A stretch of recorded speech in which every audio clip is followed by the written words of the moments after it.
Salut les amis, j'espère que vous allez bien, j'espère que vous avez la forme. Moi je vais super bien, c'est le début du week-end. On relâche un peu après une semaine difficile, on essaye de se mettre à certaines tâches qu'on n'a pas pu faire en semaine. Et aussi on n'oublie pas de se reposer parce que le repos est assez important. C'est ça. Alors aujourd'hui on va parler d'une chose qui à mon avis est très importante. Vous savez dans la vie lorsque vous mourrez ou bien lorsque vous cessez d'exercer les fonctions qui vous ont été confiées, vous entrez soit dans l'histoire, soit dans la poubelle de l'histoire. Vous voyez par exemple avec le cas de Hitler en Allemagne, c'est quelqu'un qui est clairement entré dans la poubelle de l'histoire parce qu'en Allemagne, aujourd'hui on ne peut pas donner le nom Hitler à son enfant, donc c'est un monsieur, c'est un nom par exemple qui a été banni de l'histoire de l'Allemagne et on ne parle de lui qu'en mal. Hitler c'est quelqu'un qui a détruit l'Allemagne, ça c'est vu par les Allemands bien sûr, parce qu'on peut être un héros dans son pays et être vu par les autres autrement. Mais dans le cas de Hitler, même son peuple l'a régné. Par contre, si on prend l'exemple de Charles de Gaulle, c'est différent. Pour Charles de Gaulle, par exemple en France, c'est quelqu'un qui est devenu un héros pour les Français. Maintenant, si vous demandez aux Africains, est-ce que Charles de Gaulle c'était quelqu'un de bien, personne ne dira oui.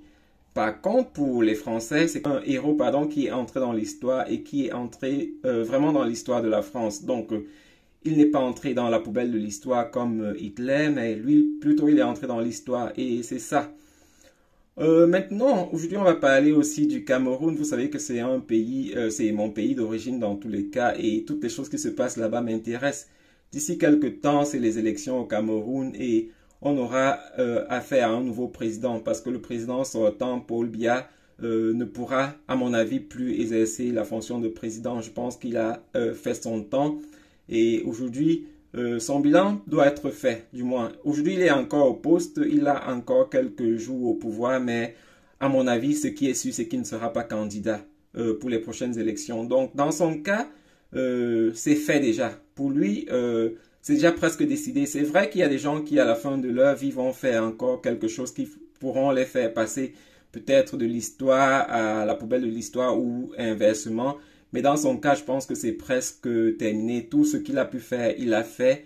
Et aujourd'hui, après sa mort, ou bien lorsqu'il va quitter le pouvoir, les Camerounais pourront faire le bilan de son passage au pouvoir, quoi. Et c'est ça. Alors, comme je disais pour le président Paul Biya, les choses sont presque terminées. Et aujourd'hui, on ne peut plus attendre grand-chose de lui parce qu'il a eu le temps de faire ses preuves. Il a eu le temps de donner aux Camerounais ce qu'il pouvait donner. Et aujourd'hui, on est juste à la phase de bilan.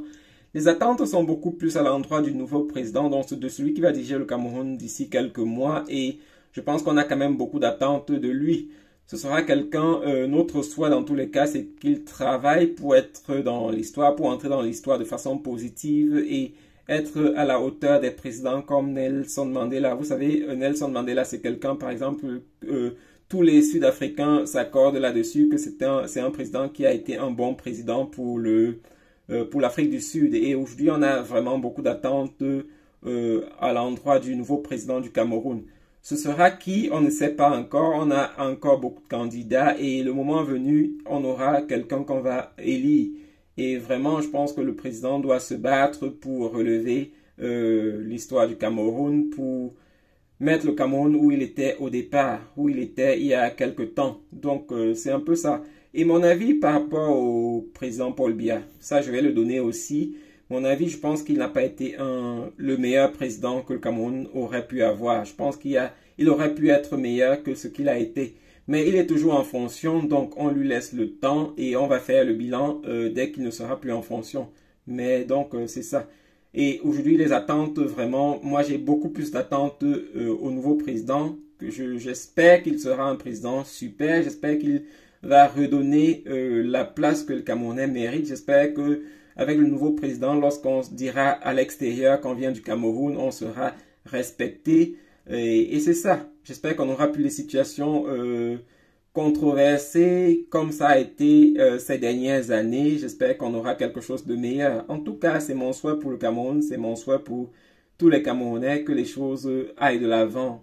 Donc, c'était un peu ça mon avis dans cette vidéo. Dites-moi dans les commentaires ce que vous pensez. Dites-moi aussi ce que vous pensez du président Paul Biya qui est le président sortant du Cameroun, du moins sortant.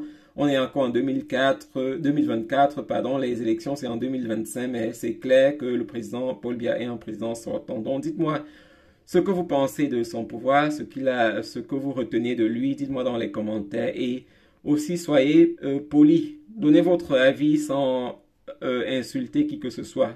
Respectez la personne du président, il est encore en fonction. Dites ce que vous pensez de lui et sans forcément avoir des propos injurieux, quoi. C'est juste le bilan qu'on veut faire et c'est ça.